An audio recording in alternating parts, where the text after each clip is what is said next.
Hi, welcome to Two Italian Women In the stories we tell with Erica Martin. and Diane Bovolino. Thanks for joining us. We appreciate you coming back. Diane and I had a really fun night tonight. We had a few giggles over dinner. We did. I mean, she had me crying, which don't you need that once in a while? Yes. When you just laugh so hard that you cry. And really, like, not over anything in particular. It was just we were exchanging stories of how we get when we overdo or we overextend ourselves. And it's kind of like we practice this and we immerse ourselves in this balance, but even then sometimes we can still fall completely out of balance. Yes, I know. And you try so hard to balance. Mm-hmm. We, especially as teachers, we both try so hard to balance, and then you're like, uh-oh.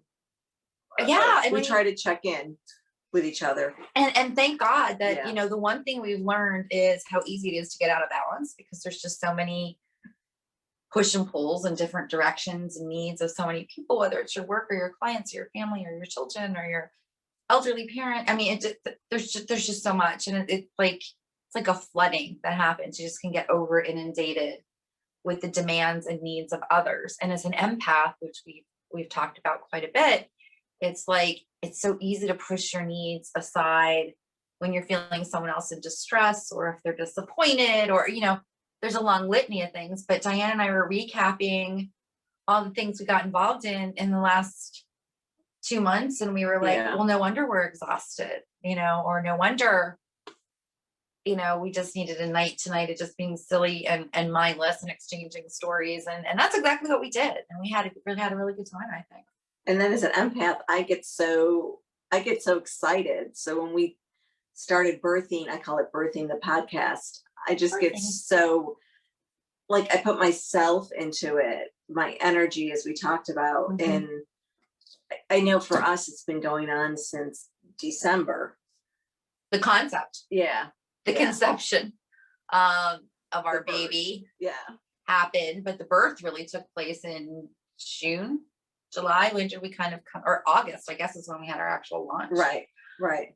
So all those months of, recovering from COVID and COVID was such a blessing, I think, for so many people, as we've talked about, that it gave you the opportunity to reprioritize, rethink about where you're placing your energy, where you want to place your energy. But there got to a point where it was just too much space for me. Right. And I craved the energy of the interaction with people. Like, that I thrive on that. Sometimes it exhausts me. Sometimes I need it to kind of get my creative juices flowing. And I think you were in that same space of, I feel flat, I feel bored, I feel unmotivated. I need this, like, the spark of the divine. I used to always need to get out of the house. This is before COVID. I used to be like, I gotta get out of the house. And my fiance would be like, you just never stay home. And then COVID happened, and I would feel so claustrophobic. And I'd be like, my dog Zoe, I'd be like, oh yeah, we're going out for a walk. So I'd be constantly walking her, because I would just I'd feel so claustrophobic. And then I got to the point where I got used to staying at home. Mm-hmm. And then you almost got to the comfort of staying at home. But then as so much time went on, it was kind of like what you said, you missed that interaction. And see, I'm the opposite of you. I'm a homebody. I'm happy to stay at home. I don't have to go out. I like to do it occasionally, but like my house is a sanctuary. It's like my safe space. It's my creative space. But even for me, it was becoming like way too much. As much as I like being at home, I'm like, it's creating like an unhealthy energy where I'm becoming, I didn't want to become like an agoraphobic who never left the house again. It was like a little too easy to do that. And I talked about the blessings COVID brought, in the sense that I could be working remotely and still be with my parents, my older parents who kind of needed some help at that time. And so it didn't leave me in that guilt paradigm of, if I'm here, then I'm not there, and that was a blessing for me. But we talk about how we feel guilty about everything. Like, the Italian Catholic guilt is still alive within us, despite all of the hard work we do. Yes. And we keep working on that. We're works in progress. Yes. And working on our chakras and working on that. But I know this week I talked to Erica at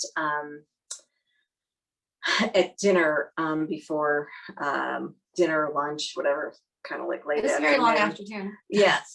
We were working on our podcast eventually, but we took time to just sit and enjoy Yeah. being outside on a beautiful day, enjoying a good meal. Yes. We like our Good course, conversation. yes, good food. But I did say that coming off my book launch, it's been like a week, and energetically it was fabulous last Friday. It was fabulous. But I was energetically exhausted. So I took the week to, as we call, self-love, self-care. And I've been feeling, I was telling her, I felt guilty, as we talk about that. Catholic Italian. I felt guilty because I did not post it. I have not posted. I still haven't. Well, actually, no, we just posted a little bit. I just posted for the first time. Yes. Just like, I think 20 minutes ago. No, maybe 45 minutes ago. But I said to her, Diane, we have like 20 years. Like, don't worry about it. But we keep the commitment, though. Like, yes. We keep the commitment. We believe in the project. We believe in the messages that we have to send. And to me, it's like, whether it's 2 people or 20 people, 200, 2,000, obviously we want to reach as many people as we can, but it's not about the quantity of people. It's about the quality of the message. And even if it reaches a few people and you feel a little less alone, then I feel like we've accomplished something. Yes. Yeah. I think that's really the whole goal of this. It's not to be like, I have to be famous, or no, it's that we know the isolation and loneliness and being stuck, 1, in the house during COVID, 2, having chronic illness, which sometimes has you. Just had a migraine this week. It was awful. I know you. Well, the stress. Yeah. The stress. Then when you're out of balance, the body's going to show you that you're out of balance. For you, it's migraines. For me, it's Crohn's. Right. Right. And the body talks to us. Yeah. And so. So you're not alone. That's so you're a big part of our channel. Right. Right. And that's what came out of COVID. Right. Absolutely. But when you think about how we met and the journeys we've been on, they were lonely journeys. I mean, they really, really were. And so we talked about how a meeting in a therapeutic group, you and I, and all the things, like, there's nothing nicer than having someone who's been on the journey that you can, it's kind of like you speak the same language. You don't need a translator. Right. I saw something on Facebook about that. And that's nice, because other people who maybe haven't had the same experiences or aren't empaths, or just really don't understand energetically, as a being, how that affects you, etc. It's like you have to translate, and that's even more energy to be expended.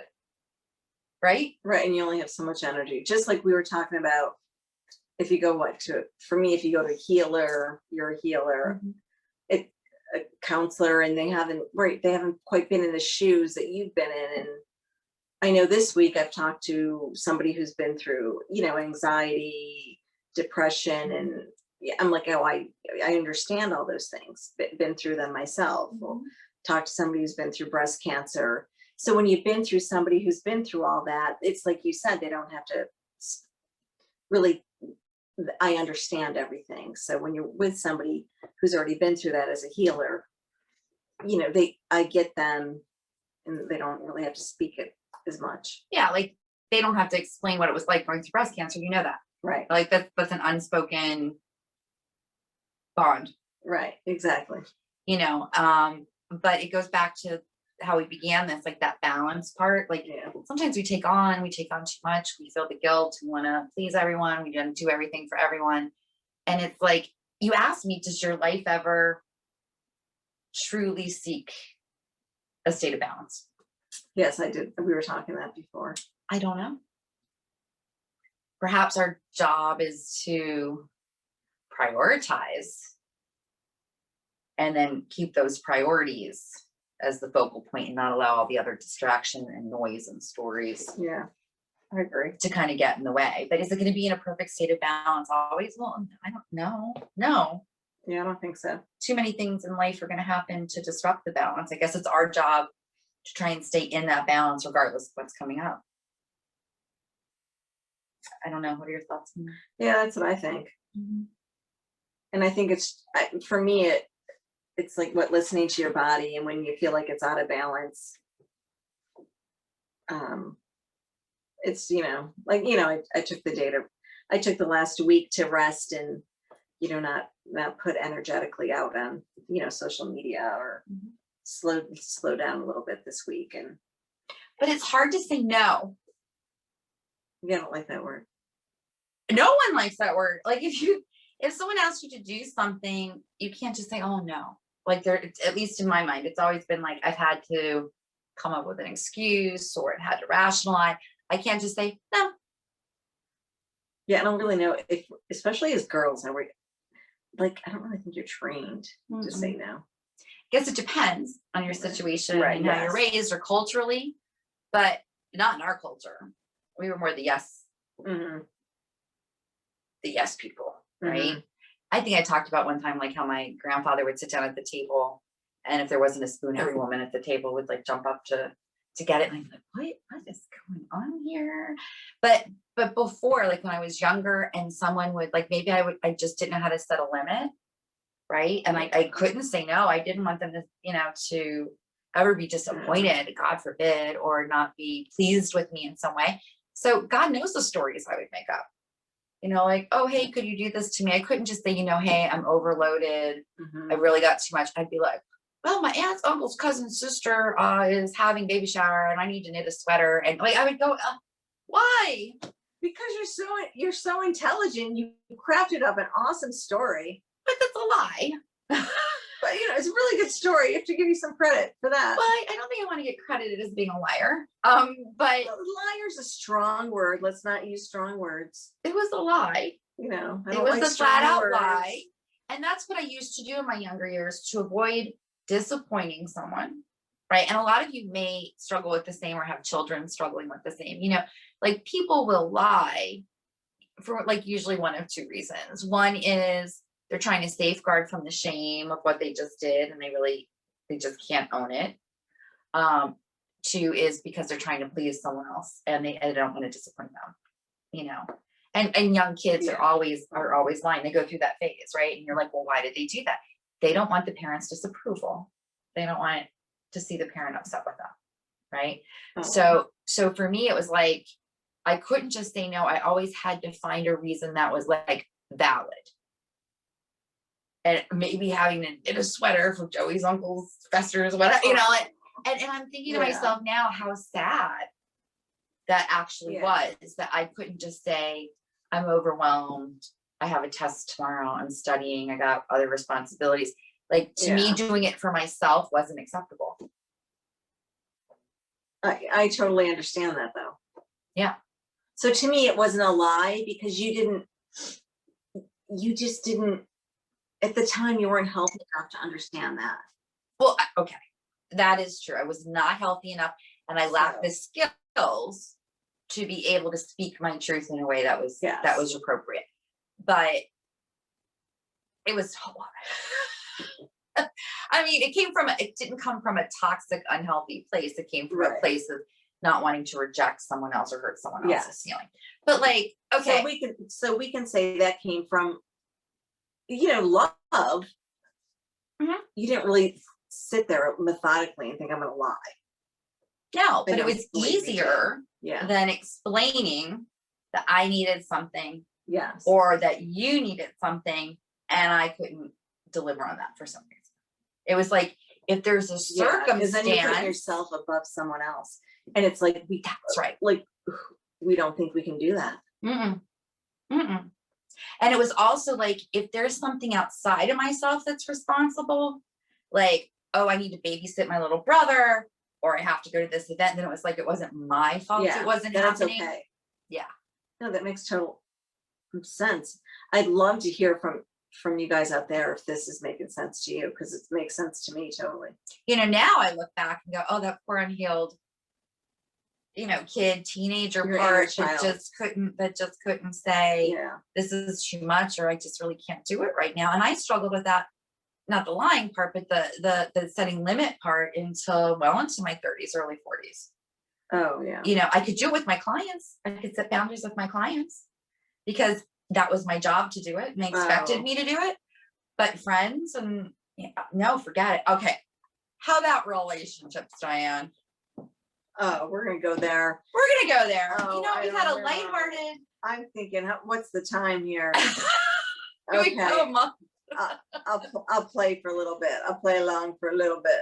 When I think of the inability to say no, or to let someone down, or to just say, I'm not interested, or I don't want to go on that date. Just, did you do the ghost text? Or There wasn't even ghost? texting at that point. When you think about, like, when we were teenagers, early 20s, we didn't have cell phones. Oh, yeah. So that was one advantage. You could, like, poof, disappear. You don't have a cell phone. Yeah, it really did. But, they'd call at your mom's house or your parents' house. I'd be like, oh, Erica, Joey Smith is coming around. Oh, my, I don't want to talk to him. You need to talk to him. He's a nice boy. Oh, I didn't get this call.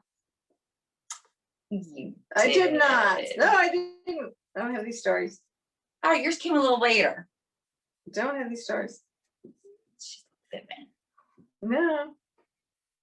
All right. How about saying no in relationships? That's my segue. How hard is it for when you were younger, or maybe even early 20s? Like, was it just hard to say no? Yeah, no is a hard word. So what did you do? Text was good. All right. Well, we're entering into the text phase. We've traveled from this galaxy of the 70s into the 90s, I guess. When did text start? 90s? Whatever. Not relevant. Well, yeah, I remember I said I was single, like, later on in life. Yeah. So yeah, there's texting. All right. So you really never had that until later. Okay. Yeah. So then even harder to learn the lessons of. Yeah, still is hard. Yeah. Mm-hmm. So what would you tolerate? I would just say, oh, nice to meet you. Do you want to? No, I don't know. I don't I know what you're saying. What are you saying? I would just do the nice text. You couldn't say I'm not interested. No, just something like that. I can't just say I'm not interested. I don't know what I'd say. Come up with some nice thing. But, like, okay, say guys. You just can't say, hi, I'm not interested in you. It's going to hurt their feelings. You got to say something I'm nice. not saying that's all Hi, I'm not interested in you. But, like, if a guy, I don't like the way you dress. I don't like your shoes. You can't say that stuff. I'm talking about saying no. Like, so if a guy asked you out, would you say yes because you felt bad for him? No, I don't have enough time. Way back when you were single and dating, did you date some dandies and realize, like, I should have said no, or they off the wall things that they thought were acceptable? Because what I find is when you don't know how to say no, people are going to up the ante on what they expect from you. Well, sometimes I'd be like, oh, you don't look like your match picture. Just like, did you actually ever say that? No. Why not? If you met someone and they totally misrepresented themselves, you don't think that that's worth calling out on? No, that's not nice. Well, was it like a 30-year age difference? Well, no, they just didn't look like their match picture. I don't know. I didn't say, when did you take your match picture? I mean, yeah. How different are we talking? I don't know. Just he didn't look like the match picture. All right. So then you go out with this guy on a match date. Match is coming up again. The second segment on match, and you're not interested. What do you do? Eventually, fly out after dinner. Okay, so you wouldn't, like, let him take you home or kiss you, or? Oh my God, no! Okay. I flew out after dinner. Hell no. So you had the ability to set that boundary. Yeah. Like, I'm going to be polite during the date, and then I'm going to leave. Yeah. What happens when you're dating someone that maybe you really do like or attracted to? I know not right now. She's engaged. Yeah. And she's lovely. So I just want to be very clear about that. But in the past, if you were dating someone and you did like them, but you couldn't say no, do you feel like you got taken advantage of? Like your kindness was taken advantage of? Oh, like if you're in a relationship and you think the person was lying to you? Or anything. Just like, I have an expectation that you're going to do X, Y, and Z. because we're in a relationship, did you feel like you could say no? I don't really think I was in a relationship at all. What about relationships you've been in? Could you say no? I feel like we're in an interview. I feel like Barbara Walters. I'm in an interview. Okay. With Felicity Huffman. Hi, Felicity. It's so nice to see you. Okay. Well, I will speak for myself. I'm not yet good at saying no. I'll say that much.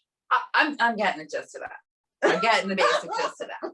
I wasn't good at it either. So like if a guy went to kiss me, I couldn't even say no to that.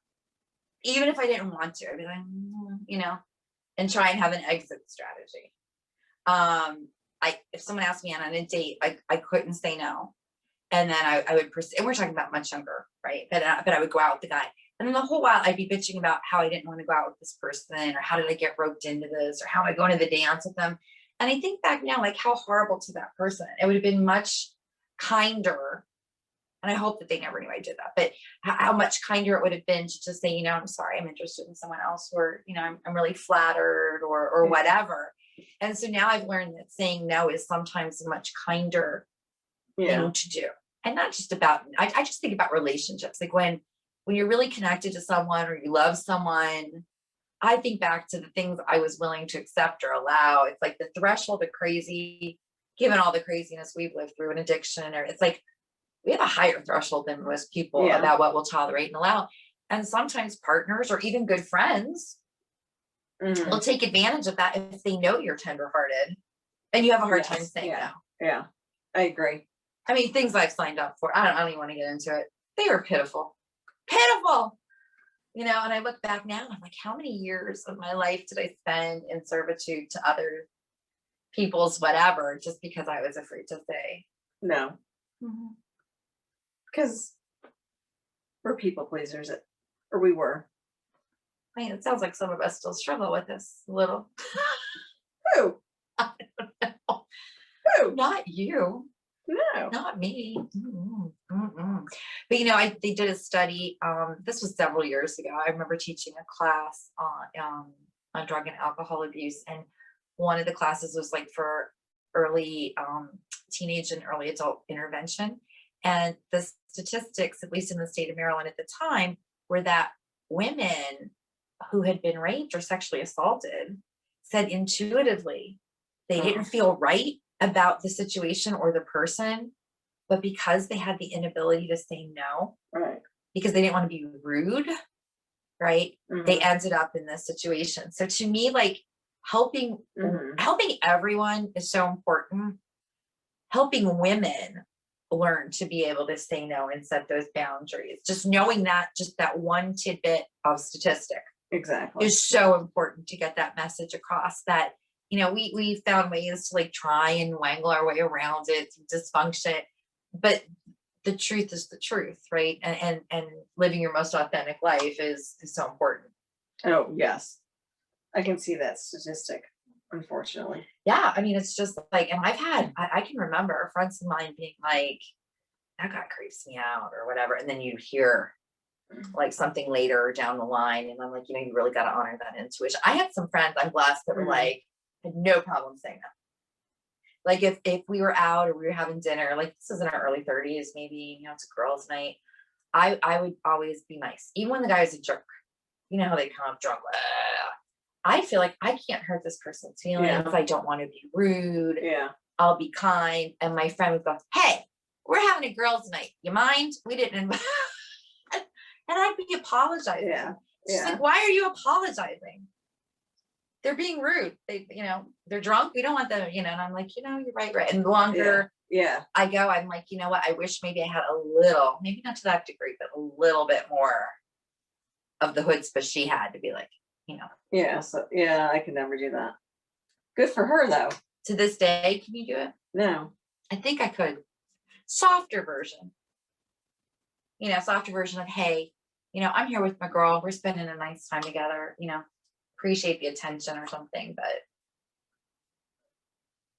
I think I could bolt say, cutters. I think I could like say nicely to leave. I don't think I could say like get the heck out. I wouldn't like, No, I wouldn't do that. I wouldn't say sit down and hang out. I'd be like, hey, nicely say to leave, but I couldn't do what your friend did, is all I'm saying. I never thought I could, but the more I've had people infiltrate my good time or my quality time with the people I love because of their shenanigans, I guess, for lack of, I've learned to just be able to say, like, I'm flattered. We're having a girls' night. I hope you have a good night. Kind of like, like the nice way. Yeah, I can do the nice way. Yeah, I couldn't do well, there's the cashmere glove or the boxing glove. Yeah, I can do the cashmere glove. Yeah. You're more like a mitten. I don't think you even worked up to a glove. You're like a little cashmere mitten. I think I reached glove status, and I don't know about boxing glove over here. I can use it when I absolutely have to, but it's not my preferred method. You don't like the thought of being a mitten, do you? Meow, meow, meow, meow, little kitten and Oliver mitten. I'm good. I might glove her in a second. She's getting the boxing. See, I knew you had it in you. Oh my gosh. Well, this is our random conversation. And we're going to wrap up now on our nice, lighthearted conversation. Was it? It was not. It was neither nice nor lighthearted, but we gave it an effort. So, but I think you guys could really relate to a lot of what we spoke about though tonight. It was very real, which is what we bring you, I'm sure. So until next time, this is Two Italian Women. And the stories we tell, but before we do wrap up, I do want to say that you can, it's in our notes. You can write to us at our Gmail account. You'll see it in our notes because I cannot remember our Gmail account right now. And what Two Italian Women and the Stories They Tell at gmail.com. Yeah, it's something different. Oh. It's a little different, but yes, you can write to us if you want to get on our mailing list to hear about any of our upcoming, if you want to get in on we have an empath group. And also we're going to have upcoming retreats and also some new groups that we're forming. So that's what we have going on right now. And the dates and everything are to be posted moving forward in the near future. Yes. And the empath group, just for those of you that know, it's Tuesday evenings from 5 to 6:30. It's every other Tuesday. The next one's being held this coming Tuesday. And if interested, we would be happy to have you join us. Actually, as the group's expanded, we may even be adding another 1 or 2 groups based on what we've heard back from all of you so far. So thank you so much for supporting us. Glad that we could be here. So we're just keeping it simple. You can just email us. It's in the notes if you're interested. So thank you. Have a good night. Stay well.